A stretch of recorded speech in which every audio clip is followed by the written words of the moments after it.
which is where I come in.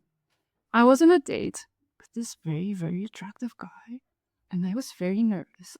And the more nervous I get, the bigger my expressions become. And then I talked, I don't know when, but I dropped my hand. My chopstick flew in slow motion, like the Matrix, and landed 2 tables on inside of someone's glass. And they applauded. And I wanted to crawl under the table. But yeah, we paid. It was a nice date, and I never saw him again. But he's lost. Anyway. But yeah. The other really funny thing that happened around this time, Chuseok, when I lived in Korea, was we went to the Busan fish market. It's amazing. Busan fish market is enormous. And so we saw a fish that you can find in Korean soups. This fish is of a phallical persuasion. And so us, a bunch of, Weiguk foreigners in our 20-somethings, started to giggle at this fish.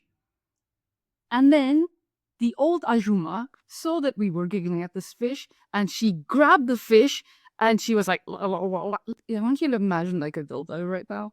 And she was like, and she chased us through the market and like did this with the fish, and she shouted at us, and we ran. This fish, by the way, for obvious reasons, is called a penis fish. You can Google that. I'm not putting a picture up. The last thing that's very important that I discovered in Korea is face saving. Face saving to me was a very new concept because in South Africa, especially if you're Afrikaans, we're pretty freaking direct.